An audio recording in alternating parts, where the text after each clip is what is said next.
السلام علیکم، کیسے ہیں آپ لوگ؟ امید ہے کہ بہت اچھے ہوں گے، خیریت سے ہوں گے۔ میں بھی بہت اچھی ہوں، آپ لوگوں کی دعائیں، اللہ کا شکر ہے۔ مجھے آپ لوگوں سے ایک شکایت ہے، وہ یہ ہے کہ آپ لوگ میری ویڈیو دیکھتے بھی ہیں لیکن زیادہ تر لوگ لائک نہیں کرتے، یا پھر لائک کرتے بھی ہیں بہت سارے لوگ تو سبسکرائب نہیں کرتے۔ اگر آپ سبسکرائب کر دیں گے تو آپ کا کچھ بھی نہیں جائے گا، لیکن میرے لیے تو بہت بڑی اپارچونیٹی ہے کہ مجھے ایک نہ ایک سبسکرائبر مل جائے گا۔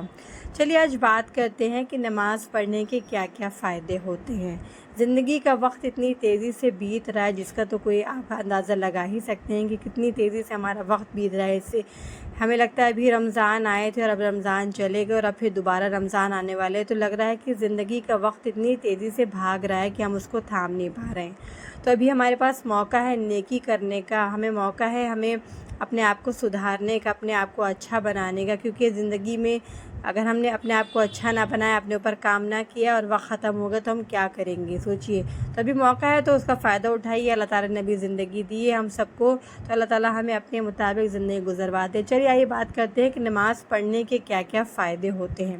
تو پوائنٹ نمبر 1 کہ نماز پڑھنے سے اللہ تعالیٰ محبت کرتا ہے، یعنی جو انسان نماز کی پابندی کرتا ہے، نماز کو وقت پہ ادا کرتا ہے، نماز کے لیے فکر مند رہتا ہے، تو اللہ تعالیٰ کی محبت اس کو نصیب ہوتی ہے۔ جس کو اللہ کی محبت مل جائے اس کے لیے پھر سب سے بڑی بات اور کیا ہو سکتی ہے اس بات۔ پوائنٹ نمبر 2 ہے کہ اللہ تعالیٰ اسے اچھی صحت سے نوازتا ہے، یعنی اس کی جسمانی اور روحانی اچھی صحت رہتی ہے۔ اللہ تعالیٰ اس کو اگر کوئی پریشانی یا بیماری آ بھی گئی تو وہ بہت لمبے ٹائم تک نہیں رہتی۔ نماز ہمارے لیے روحانی فائدہ دیتی ہے، ہمارے لیے روحانی کام کرتی ہے، کیونکہ اور نماز پڑھنے والا کبھی بھی ڈپریشن میں نہیں جاتا ہے۔ انزائٹی ہوتا بھی ہے تو نماز اس کو انزائٹی سے باہر نکال لیتی ہے، اور نماز پڑھنے والے کو کبھی بھی کوئی ویسی بری بیماری یا اس ٹائپ کی بیماری نہیں ہوتی ہے۔ تو اللہ تعالیٰ نماز پڑھنے والے کی حفاظت کرتا ہے، اسے بری بیماری سے بچاتا ہے، اسے اچھی صحت دیتا ہے، کیونکہ اللہ کو پتہ ہے کہ یہ میرا بندہ نمازی ہے اور اس کے لیے اللہ تعالیٰ نے اچھی چیزیں اس کے لیے اللہ تعالیٰ اس کو عطا کرتا ہے۔ پوائنٹ نمبر 3 ہے کہ اس کے گھر میں برکتیں نازل ہوتی ہیں۔ دیکھیے گھر ہمارا ایک ایسی چیز ہے جہاں اگر بے سکونی ہو نا، اگر آپ دن بھر آفس کرنے کے بعد شام کو گھر آئیں اور گھر میں بے سکونی ہو، آپ کو اچھا نہ لگے، تو آپ کو کیسے وہاں پہ سکون ملے گا، کیسی نیند آئے گی؟ تو اگر آپ کا گھر اچھا ہوگا، آپ تھک کے باہر سے آئیں گے اور آپ کا گھر اچھا ہوا، وہاں پہ سکون ہوگا، تو آپ کو کتنی اچھی نیند آئے گی، آپ کو کتنا اچھا لگے گا۔ انسان تھک ہار کے اب اپنے گھر آتا ہے تو اسے اپنے گھر میں اگر اچھا ماحول ہوتا ہے، برکت والا ماحول ہوتا ہے، تو اسے کتنی ہی خوشی ہوتی ہے، کتنا ہی اس کو خوشی محسوس ہوتی ہے، تو اس کے گھر میں برکتیں نازل ہوتی۔ نماز کی برکت سے اللہ تعالیٰ اس کے گھر میں برکتیں نازل کرتا ہے، اس کے سارے کاموں میں آسانی ہوتی ہے، اس کے بچے فرمانبردار بنتے ہیں، اس کے گھر کا ماحول خوشگوار رہتا ہے، بڑی بڑی پریشانیوں سے وہ بچ جاتا ہے، اس کے گھر میں سکون ہوتا ہے، اس کے گھر میں ایک عجیب سی روحانیت ہوتی ہے، ایک عجیب سا سکون ملتا ہے، ایک پازیٹیوٹی ہوتی ہے، ایک پازیٹیو انرجی فیل ہوتی ہے اس کے گھر میں۔ پوائنٹ نمبر 4 ہے کہ اگر آپ اپنے چہرہ خوبصورت چاہتے ہیں تو آپ نماز کی پابندی کریں۔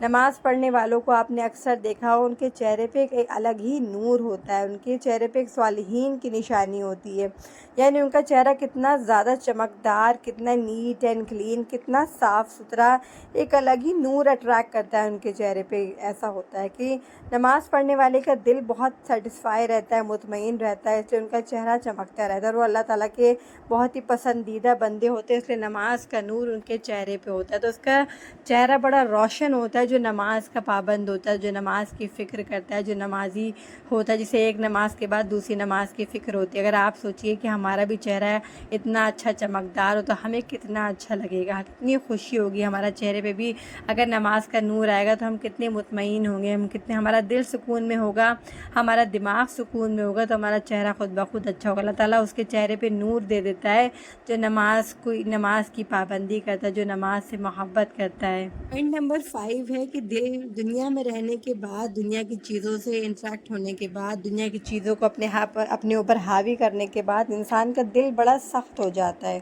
دنیاوی چیزیں جتنی بھی ہوتی ہیں انسان کے دل کو سخت بنا دیتی ہیں، مال دولت اور ہر چیز انسان کو سخت کر دیتی ہے، اور اللہ تعالیٰ کو نرم دل یعنی جو سافٹ، جن کا ہارٹ بہت سافٹ ہوتا ہے، جو چھوٹی چھوٹی باتوں پہ دوسروں کی فکر کرتے ہیں، اپنے دل میں نرمی پیدا کرتے، کسی کی پریشانی سے ان کے دل میں احساس ہوتا ہے، تو نماز پڑھنے والے کا دل اللہ تعالیٰ نرم کر دیتا ہے. یعنی جو نماز کی پابندی کرتا ہے تو اللہ تعالیٰ اس کے دل میں ایک نرمی ڈال دیتا ہے. اور اللہ تعالیٰ کو بھی نرم دل والے لوگ پسند ہیں، سخت دل والے لوگ پسند نہیں کہ کتنی پریشانی آ جائے، کچھ بھی ہو جائے وہ نہ رجوع کرے. جب آپ رو کے اللہ تعالیٰ سے گڑگڑا کے دعائیں کرتے ہیں تو کتنا دل ہلکا اور لائٹ ہو جاتا ہے، کتنا زیادہ اگر آپ کا دل اچھا سست ہو فیل گیا تو ہوتا اس ہے. پہ تو کوئی بھی چیز اثر نہیں کرتی ہے. تو اللہ تعالیٰ سے دعائیں بھی مانگیں کہ اللہ تعالیٰ میرے دل کو نرم کر دے اور نماز کی پابندی کرے تاکہ آپ کا ہارٹ بہت سافٹ ہو جائے، نرم ہو جائے. اللہ تعالیٰ کو بھی نرم دل والے لوگ پسند ہیں. پوائنٹ نمبر 6 ہے کہ اس کے لیے پلسرات پر وہ بجلی کی طرح گزر جائے گا. یعنی وہ دن بہت سخت ہوگا جب ہمیں پلسرات کا راستہ پار کرنا ہوگا. تو جو انسان اپنی نمازوں کی پابندی سے اپنی دنیا کو روشن بنائے گا، جس کی نمازیں اچھی ہوں گی، اور ویسے بھی آتا ہے، حدیث میں بھی آتا ہے کہ جس کی پہلا حساب کتاب نماز کا ہوگا، جس کی نمازیں اچھی ہوں گی اس کے سارے باقی کے سارے اعمال اچھے ہوں گے. تو وہ پلسرات پہ بہت تیزی سے گزر جائے گا. پلسرات کا راستہ جب ہم پڑھتے ہیں تو بہت ڈر لگتا ہے کہ کتنا زیادہ بال سے بھی زیادہ باریک ہوتا ہے اور تلوار کی دھار سے بھی زیادہ تیز ہوگا، تو کتنا خطرناک وہ راستہ ہوگا. تو اگر ہم دنیا میں نماز کی پابندی کریں گے، کیونکہ نماز ہمیں بہت سارے گناہوں سے بچا لیتی ہے، بہت ساری برائیاں ہمارے اندر سے دور کر دیتی ہے. نماز ایک ایسا عمل ہے جو آپ کو ہر چیز سے بچا لے گا. تو اللہ تعالیٰ نے ہمیں بہت ہی بہترین گفٹ دیا ہے. تو اللہ تعالیٰ سے اس دعا کے ساتھ کہ اللہ تعالیٰ ہمارے پلسرات کی منزل کو آسان کر دے اور دنیا میں ہمیں ایسی نماز پڑھنے والا بنائے جس سے اللہ تعالیٰ راضی ہوتا ہو. اور اللہ تعالیٰ ہم سب کو، مجھے اور خاص طور سے جتنے بھی لوگ میرا ویڈیو یہ دیکھ رہے ہیں، اللہ تعالیٰ سب کو نماز کا پابند بنا دے، نماز نہ چھوڑنے والا بنا دے، نماز کی فکر ہمارے اندر پیدا کرے، نماز کی محبت ہمارے اندر پیدا کرے، نمازوں میں ہمارے خشوع اور خضوع پیدا کرے. امید کرتی ہوں کہ یہ ٹاپک آپ کو اچھا لگا ہوگا اور میں آپ کے لیے کچھ پوائنٹس لے کے آئی تھی جس سے آپ کو انشاءاللہ ضرور فائدہ ہوگا. تو نماز کی پابندی کریں، نماز کو اپنا ساتھی بنائیں، نماز میں اپنے آپ کو لگائیں، اپنے نمازوں میں خشوع و خضوع پیدا کرنے کی کوشش کریں، دوسروں کو بھی ویڈیو شیئر کر کے نماز کی امپورٹنس کے بارے میں بتائیں، خود بھی فالو کریں، دوسروں کو بھی فالو کروائیں. ملتے ہیں انشاءاللہ نیکسٹ ویڈیو میں. تب تک اپنا بہت سارا خیال رکھیے گا، خوش رہیے، آباد رہیے. اللہ حافظ.